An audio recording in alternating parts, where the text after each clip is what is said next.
नमस्कार मोर प्रिय भाई ओ भौणी माने ମୁଁ ଆଜି ଆପଣମାନଙ୍କୁ ମୋର ୟୁଟ୍ୟୁବ ଚ୍ୟାନେଲ ମାରୁତି ଭକ୍ତି ଧାମ ଚ୍ୟାନେଲକୁ ହାର୍ଦ୍ଦିକ ସ୍ୱାଗତ କରୁଛି ଏବଂ ଆପଣମାନଙ୍କୁ ଅନୁରୋଧ ଯେ ଆପଣ ମୋର ଚ୍ୟାନେଲକୁ ସବସ୍କ୍ରାଇବ କରନ୍ତୁ ଏବଂ ଭିଡ଼ିଓଟିକୁ ଶେଷ ପର୍ଯ୍ୟନ୍ତ ଦେଖନ୍ତୁ। ଆଜିର ଆଲୋଚନାର ବିଷୟ ହେଲା ଯେ ଦାନ କାହାକୁ କହନ୍ତି ଏବଂ ଦାନ କରିବା ଦ୍ୱାରା ଆମେ କି ସୁଫଳ ଲାଭ କରିପାରିବା। ଆପଣମାନେ ଜାଣିଛନ୍ତି ଯେ ଦାନ କରିବା ଦ୍ୱାରା ମଣିଷର ସୁଖ ଶାନ୍ତି ବଢ଼ିଥାଏ ଏବଂ ମଣିଷ ପୁଣ୍ୟ ପ୍ରାପ୍ତି କରିଥାଏ। ଏବଂ ଆମେ ଜାଣିଛେ ଆମେ କି ଦ୍ରବ୍ୟ ଦାନ କରିପାରିବା। ଆପଣମାନେ ଜଳ ଦାନ କରିପାରିବେ, ଖାଦ୍ୟ ଦାନ କରିପାରିବେ, ବସ୍ତ୍ର ଦାନ କରିପାରିବେ ଏବଂ ଧନ ଦାନ କରିପାରିବେ, ଗୋଦାନ କନ୍ୟାଦାନ ମଧ୍ୟ କରିପାରିବେ। ଦାନ ବିଭିନ୍ନ ପ୍ରକାରର ଅଛି ଏବଂ ଆପଣ ନିଜର ହୃଦୟର ସହିତ ଯେଉଁ ଦାନ କରନ୍ତି ତାହା ହେଲା ସର୍ବଶ୍ରେଷ୍ଠ ଦାନ।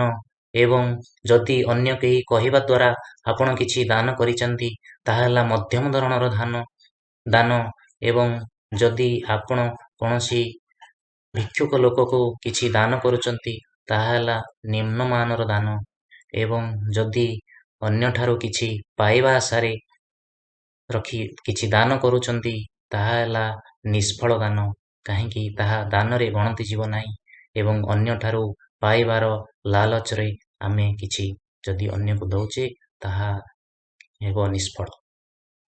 ଏବଂ ସ୍କନ୍ଦ ପୁରାଣରେ ଲେଖାଯାଇଛି ଆମେ କେତେ ପ୍ରତିଶତ ଆମର ଆୟର ଦାନ କରିପାରିବା, ତାହା 10% ବୋଲି ଲେଖାଯାଇଛି, କିନ୍ତୁ ପ୍ରକୃତରେ ଏମିତି କିଛି ନିର୍ଦ୍ଧାର୍ଯ୍ୟ ନାହିଁ। ଆପଣ ଆପଣଙ୍କ ଆୟର 1% ବା 2% ଦେଇପାରନ୍ତି। ଆପଣଙ୍କର ନିଜର ଇଚ୍ଛା ଅନୁସାରେ ଆପଣ ସହୃଦର ସହିତ ଯାହା ବି ଦାନ କରିବେ ତାହା ହେଉଛି ଗ୍ରହଣଯୋଗ୍ୟ ହେବ। ଏବଂ ଆମେ ଜାଣିଛେ ଯେ ଦାନ କରିବା ଦ୍ୱାରା କୌଣସି ଜିନିଷର କ୍ଷୟ ଘଟେ ନାହିଁ ଏବଂ ବଢ଼ିଥାଏ। ଏବଂ ଶାସ୍ତ୍ରରେ ଏହାର ଏକ୍ଜାମ୍ପଲ ଅଛି ଯେ ଗୋମାତା ଠାରୁ ଆମେ ଯେଭଳି ଭାବରେ କ୍ଷୀରକୁ ଉତ୍ପାଦନ କରିଥାଏ, ଗୋମାତାର କ୍ଷୀର ବଢ଼ିଥାଏ ଏବଂ ଯେଭଳି ବଗିଚାରେ ଆମେ ଫଳ ଓ ପୁଷ୍ପକୁ ଉତ୍ପାଦନ କରିଥାଉ ଏବଂ ତାହାର ଫଳ ଓ ପୁଷ୍ପ ବଢ଼ିଥାଏ ଏବଂ କୂପରୁ ଯେଉଁଭଳି ଭାବରେ ଆମେ ଜଳ ନିଷ୍କାସନ କରିଥାଉ କୂପର ଜଳ ବଢ଼ିଥାଏ। ବିଦ୍ୟାକୁ ଦାନ କଲେ ବିଦ୍ୟା ବୃଦ୍ଧି ହୋଇଥାଏ, ସେଭଳି ଧନକୁ ଦାନ କଲେ ଆମର ପୁଣ୍ୟର ବୃଦ୍ଧି ହୋଇଥାଏ ଏବଂ ଧନ ସମ୍ପତ୍ତି ବଢ଼ିଥାଏ। ଏବଂ ଆମେ ଜାଣିଛେ ଅଧିକାଂଶ ଲୋକଙ୍କର ଏକ ଭ୍ରମ ଧାରଣା ରହିଛି ଯେ ଯଦି ଆମେ କିଛି ଅନ୍ୟକୁ ଦାନ କରିବା ତାହେଲେ ଆମର ଧନ ସମ୍ପତ୍ତି ଧୀରେ ଧୀରେ କ୍ଷୟ ହୋଇଯିବ ଏବଂ ଆମେ ଦରିଦ୍ରତା ପ୍ରାପ୍ତି ହେବା। ଏ କଥା ନିଶ୍ଚିତ ଭାବରେ ଏକ ଭୁଲ କଥା।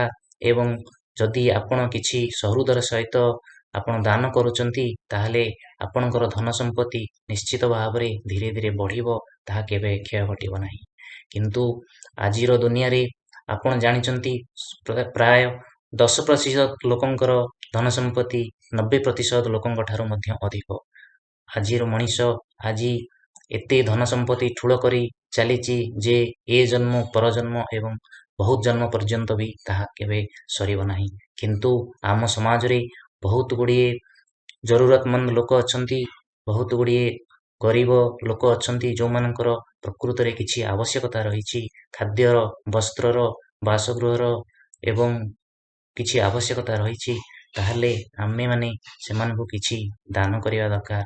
ଯେଉଁ ଲୋକ ଜୀବନରେ କେବେ ଦାନ ନ କରି ସବୁ ସମ୍ପତ୍ତି ଏବଂ ଠୁଳ କରିଥାଏ ତାହେଲେ ତାହାର ଶେଷ ପରେ ଏବଂ ପରଜନ୍ମରେ ସେ ସମ୍ପତ୍ତି ଅନ୍ୟ ଦ୍ୱାରା ହଡପ ହୋଇଯାଇଥାଏ, ଅପହରଣ ହୋଇଯାଇଥାଏ ଏବଂ ଠିକ ଭାବରେ ତାହା ଉପଯୋଗୀରେ ଆସିନଥାଏ। ତେଣୁ ଆମେ କିଛି ନା କିଛି ଦାନ କରିବା ଦରକାର। ଏବଂ ଦାନ କଲେ ଆମେ କି ଫଳ ପାଇବା, ଶାସ୍ତ୍ରରେ ଲେଖାଯାଇଛି ଦାନିନଂ ପ୍ରାପ୍ୟତେ ସ୍ୱର୍ଗଂ ଦାନିନଂ ସୁଖମସ୍ତୁତେ ଇହାମୃତ ଚ ଦାନିନ ପୂଜ୍ୟେ ଭବତି ମାନବଃ। ଅର୍ଥାତ୍ ଆପଣ ଦାନ କରିବା ଦ୍ୱାରା ଇହ ଜନ୍ମରେ ଏବଂ ପରଜନ୍ମରେ ମଧ୍ୟ ସୁଖ ଏବଂ ଶାନ୍ତି ପାଇପାରିବେ ଏବଂ ଆପଣ ସ୍ୱର୍ଗ ପ୍ରାପ୍ତି ପାଇବା ଏବଂ ସୁନିଶ୍ଚିତ।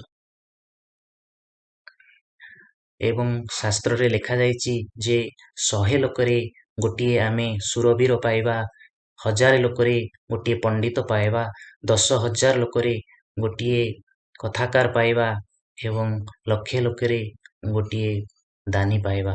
ଅର୍ଥାତ୍ ଦାନୀ ହେଉଛି ଏ ସମାଜରେ ଦୁର୍ଲଭ ଏବଂ ସର୍ବଶ୍ରେଷ୍ଠ ଏବଂ ଦାନୀର ମହତ୍ତ୍ୱ ବହୁତ ବେଶୀ। ତାହେଲେ ଭଗବାନ ଶ୍ରୀକୃଷ୍ଣ ମଧ୍ୟ ଗୀତାରେ କହିଛନ୍ତି ଚାପ୍ଟର ନମ୍ବର 22 ଏବଂ ଭର୍ସ ନମ୍ବର 35ରେ ଏତାବ ଜନ୍ମ ସାଫଲ୍ୟମ୍ ଦେହିନାମିହ ଦେହସୁ ପ୍ରାତୁରର୍ଥେ ଧିୟା ବାଚା ଶ୍ରେୟ ଆଚରଣଂ ସଦା।